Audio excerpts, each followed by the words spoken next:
Message review. Tyler, can I get a quote on what it would take to fix the mess that Crazy Joe fucking did on my stomach? The shades off. He ran out of fucking go juice. You know, he finished the 3 other letters, and it wasn't the same thing. You know, and then he fucking lost his mind and fucking found out that I'm a little more connected than he ever fucking hoped to be. I mean, feel like this, dog. How many guys get the Norteños to actually throw their weight behind them in a potential fucking riot, you know, or a fight, you know, me against a black dude, right? You know, me shut this fucking nigga down, and then him turn into a race thing, and Grumpy come up and say, hey, Holmes, you know what, Richard Duran says you're hella cool, so know this, if anything goes down with the brothers, know the Norteños got your back. Oh, yeah, you know what? And I always thought you were cool, and I wonder what Dave Roney thought about Joe, because Dave Roney, you know, he was actually a fucking shot caller. Carried the keys to the house. Weight behind the fucking pen, you know, in the pen. And Joe, If you are satisfied with your message, press 1. I'm very satisfied with that motherfucking message. Normal delivery, press 1. Let's fucking spin this. Message with urgent delivery, press 2. That's an urgent Thank motherfucking. you. Your message has been sent. Goodbye. What was Joe behind the pen? You know, a laughing stock? Seriously, my nigga. Is like this. You're gonna get taxed in video, okay? Seriously. I could easily fucking, you know, pay people to, you know, lurk in that alley that's, you know, right near your front door, you know, and wait until you took someone to school and then took someone to the rehab clinic, you know, and then came home and shit. And then, you know, I mean, it is what it is, but you're small fry. You're like pus to me, dog. Like that shit that's on your leg, my nigga, you know? I mean, basically fucking acting like you are somebody and I'm a piece of shit and I'm fucking putting my hand in your pocket. Oh my God. Considering that you actually have a history of like, you know, hey, can you pick up some Amisol, you know, I'll pay you back, and you never did. And, you know, ching, I marked that down. Maybe it's just stress, or maybe he thinks he's getting over, you know. And then a couple of times, you know, you fucking actually talked to me in words that made women that knew about words like that look at me kind of quizzically. And I was thinking, do I shut this old fool down politely now, or do I just let him go? Okay? Let it continue. See where it goes. You know what I'm saying? Put it like this. It's not like I set out to basically entrap you in being a fucking bully. Okay? You did that basically on your own. And, you know, I brought some shit over. I can't really remember what it was, but it's like this. Either I get it back, or I'm going to fucking continue to clown you and stew you in your grave. Seriously. So, you know what? I've already talked to Dick Delaware of the porno industry, Aaron Brink, and someone that knows him, please tell him that he should give me a call. And, you know, I lost my fucking telephone that had some really important numbers. You know what? The most important fucking number that was lost and then came back quick was Tara Chow. Oh, yeah. You know, and it's like this. You know, I would rather have Tara Chow, you know, wearing like a tuxedo top and then looking classy, and me playing the violin and, you know, not even really showing anything. Just, you know, showing her face, the reactions. Oh, my God. I'm going to take over. I'm going to play a masterpiece. She's going to remember it for the rest of her life. And she can do whatever she wants with her pussy. Because, you know what? Basically, women should be in charge anyway. You know what? She can choose to give it to whoever she wants. I would like to be there and, if at all possible, fucking videotape the action. You know what? You know, she can keep the recorder. I mean, whatever it takes. Oh, yeah, I'm down for the count, girl. You know, to the point where I know that a woman like you only comes along usually. I mean, you know, you're here now, okay? And it's a magic moment. If I don't do something spectacular to make it happen, okay? You know, me expecting you to pack up and leave when, you know, there's really nothing for me here, okay? My family is one of the most worthless in the history of the fucking, I mean, you know what? My mom, she would, in the Bible, you know, the two moms that were fighting over the kid and the real mom let it go. Fuck that. My mom would be getting her piece. She's an Aries. She's a selfish bitch. And the book on Aries is they're a bunch of liars and shit, you know. And I heard that from an Aries herself that was like completely opposite, you know. Really, really cool. Naughty on NorCal Chat, as a matter of fact. And I apologize for the little joke I played on you, girl, you know, where I put you in number 3. You know, it was my oldest son, my youngest son, and then you know, and basically penciled you in as my girlfriend, knowing that it would be fucking hell on wheels, you know, because you're way too chubby now, because corporate America's plot and plan to fuck up, you know, bodies, especially female, okay? You know, it's worked its fucking wonders on you. And, you know, the fact that I took the stevia back that I will eventually give you, that's just because I'm not rich and I can't fund, you know. No, I'm going to leave it at that. Yeah, so, you know, no, I wasn't penciling you in as my girlfriend. I would have taken you up as a potential future, you know, put it like this. I mean, as an Aries, you pretty much set the mold along with Innocent. She sounds real cool, okay? I don't know about personal life, but I know that Naughty fucking sets the bar. You know, puts her kids first and shit, and that shit's special. And you know, I would like to get a program, Mott's, Joe Rogan, whoever the fuck is listening, to, you know, shut asshole guys down. And like, you know, she had a sack maniac that wanted her pussy, and she basically shut him down because he wasn't all that. And then the dude fucking stole the $100 out of her purse, okay? And then fucking lame boy comes back to her house and fucking has half of a lemon meringue pie, I think, you know, in his hand, you know. And it's like, wow, you know what? That's some expensive shit, you know. I mean, what'd you hit it with? Fucking, you know, fucking meth, whatever. And then I see that he was on like Facebook saying, you know, it's all rolling big, deep, you know, perps, you know, like giving it out and shit. Like I was at Loaves and Fishes because I got 30 grams given to me, okay, by a very high, well, you know, I mean, used to be really high up in a fucking club, okay, and yeah, that's, you know, out of love. And so I handed out, I don't know, like at least fucking 7 grams, okay, you know, a little bit here, a little bit there. And it's like this. It's not like I wasn't on top of Jeff Scott for basically 3.5 fucking months at Folsom Ad Sec Prison, okay? And Jeff Scott is like a legend among the sack maniacs because he actually stabbed a prison guard, okay? And, you know, I mean, he's gone through it in his life, and, you know, if I had the fucking money, I would fucking throw so much legal weight behind trying to get him released and shit, because he helped me out, that they just say, let this homeboy go, okay? You know what?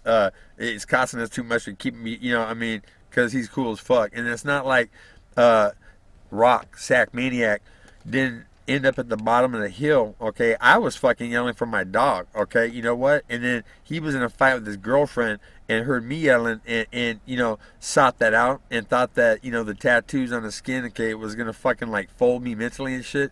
And then when he was at the base of the hill threatening to come up with a big ass crowbar, and I thought I had lost Ross Clifton's dog and shit, you know, and I was fucking going through it, man. And I'll tell you what, when I fucking like damn near ripped my fucking shirt off and said, oh, please bring it up, bitch. You know what? I want you to. You're going to go to the motherfucking morgue. You know what I'm saying? You're lucky that I didn't fucking just like hop down and shit, you know, but you never know where people are catching it on fucking film. But what I could have done is talked you into it and easily taken that bar away and then probably smashed you in the fucking skull once or twice, you know, and got a legal kill, you know. But what I chose to do is just take my shit off and say, bring it up, motherfucker, and you're going to the morgue, bitch. You know what? And yeah, so what he did is he thought, well, fuck, you know what? That's a big motherfucker, and he doesn't look afraid of shit. You know what? Maybe I should go up and talk to him. And so, you know what? He put the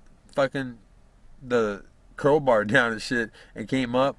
And then he's my friend now too, okay? I kick him weed because he has none. He has a fucking really killer tent. I mean, a killer tent, like a $300-400 tent that I shot to him.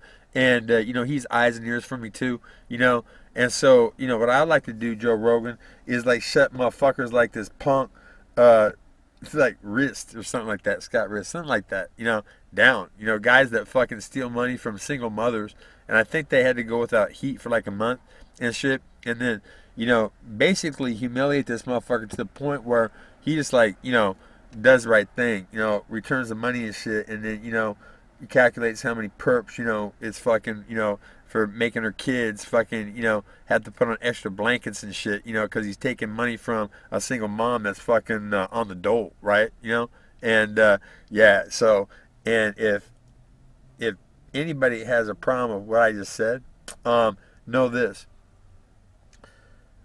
I'm a lot more connected than you might think, because like the guys that are considered gods in the criminal underworld around here, they know that I'm like one of the nicest guys that you're ever going to meet. Like, I never push anybody around. I never take advantage. I've always paid my debts. Even when, you know, put it like this, you know, it didn't matter if they were big, small, whatever, okay? If they were small and they had it coming, okay, they got what they had coming, you know? And even when I punched Glenn in the fucking nose, thinking he was little Mike and shit, and his friend was JJ, and she was on America's Most Wanted for fucking when they kicked her door in because she was friends with, like, I heard, Red and White Bike Club, you know, I mean, that's what I was told. And at Cisco's, I put my hand behind my back and said, look, you know what? You're not even in my weight class, man. I feel kind of guilty for smashing your fucking nose. But then I didn't continue to punch. What I did is I patted him down, and I said, where's your piece? Little Mike, where's your piece? And he looked up, glazed, and he was like, I'm not fucking little Mike, I'm Glenn. And I thought, wow, it's him, it's Glenn. You know what? That was a you know, it was a fucking quick call, and he ended up fucking shaking my hand and said he would have done the same thing, giving the fucking same information. And then one night I was over at fucking Phoenix Lounge, and I got a call from Andy Elliott, okay? Now, it was told to me that Andy Elliott was a fallen angel, and that he was actually in the club and had a patch. And then there was a little fucking something or something, right, where somebody's girlfriend, you know, fucking what, and Andy ended out, and then they try to kill him 3 times. One time T-boned him, okay, and then one time, like, someone took one of his fucking one of his kidneys and shit with a knife, and then he fucking killed them, and that, I think that was a legal kill. And you know, he gives me a call and he says, you know, have you been to Cisco's yet? And I'm like, no, but I'm just fucking warming up. And he goes, well, brother, you know what? It's like this. There's a bunch of red and white. They ain't on their bikes and they're looking for you. Okay. Well, what it was is they were after him, but you know, maybe he didn't think that like I was down. So what I did is I called up a friend, and this is where ironworkers come in, homeboys, because you know what? Fuck Scott Smith in the neck. He's like a fucking little silver spoon bitch, you know, handed every job by his dad. But James Juarez, oh, I tell you what, he's my nigga for life, all right? He almost got life when he fucking killed that guy up in Reno, when, you know, enough money would have fucking actually said, look, him and his homeboy were attacked, okay, by a truckload of fucking, you know, crazed fucking villains, and in the ensuing scuffle, the fucking crossbow went up and shot dude in the neck, right? And you know what? So James comes down, and I'll tell you what, he's reformed. He doesn't do this anymore, but you know what? He had an AR-15 strapped underneath a fucking full length trench coat, whatever, you know, it was the shit that he had, like a Desert Eagle too. And yeah, he was there for my backup, because you know what, I've got friends that are fucking down for the count, you know what I'm saying? And it's like this, Otis Nixon, you're a fucking fool, okay? I got you on fucking words now, my nigga. So it's like this, anybody out there that knows where Otis Nixon lives, give me a call, 916-475-7856. And what I want is his address, okay? And nothing will happen. But if I get attacked, my nigga, do you think, fucking, put it like this. What happens if they're black and, you know, they come from me and it's fucking probably, you know, not really that coordinated, okay?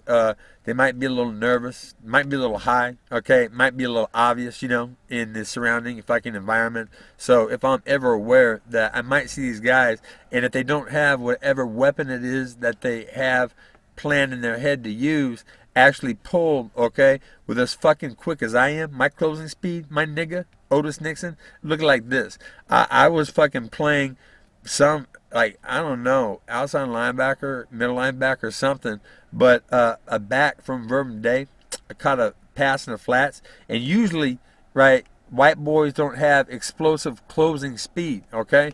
But what I did is he caught the ball, right, and turned up, and bam! I think I fucking hit him right when he caught the ball.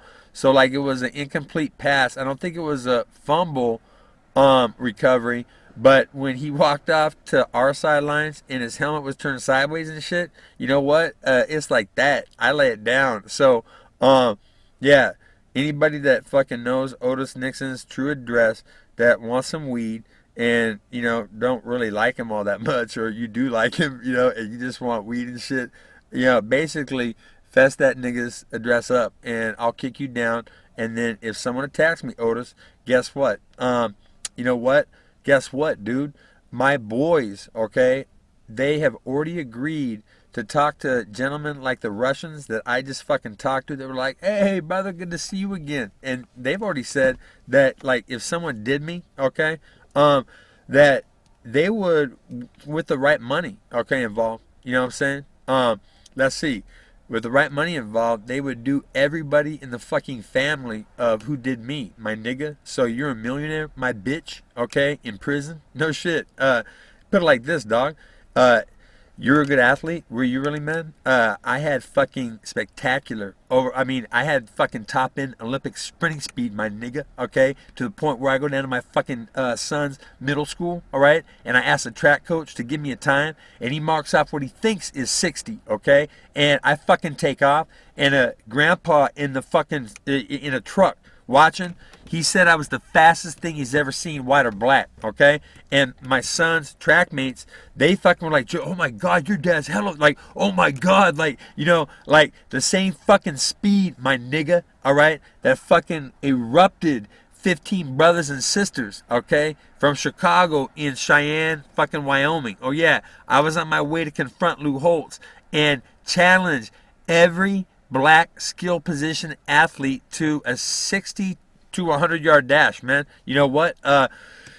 40, you know, I don't have the greatest start, but I've had brothers and sisters that know speed say, oh my God, that white boy is changing gears, my nigga. Oh yeah, you know what? And when I get spun on the Stevie and weed, oh my God, you know what? I can take more pain than anybody on the face of the earth, dude. So you know what, Otis Nixon?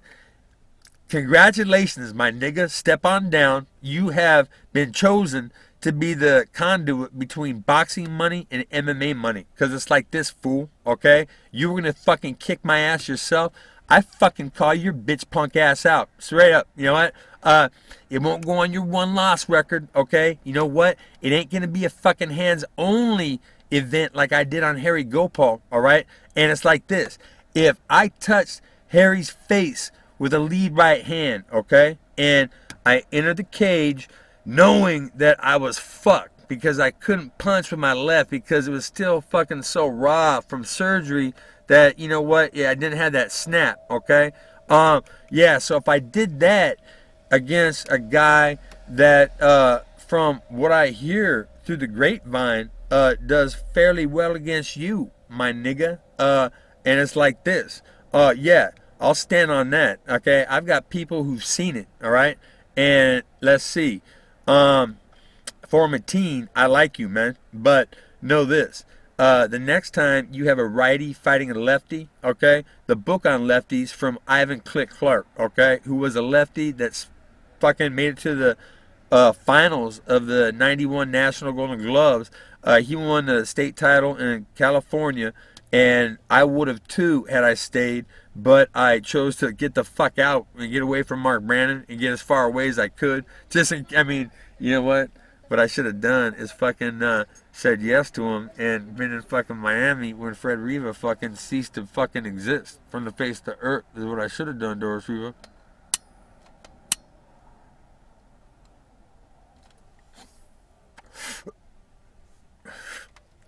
And it's like this, Otis Nixon.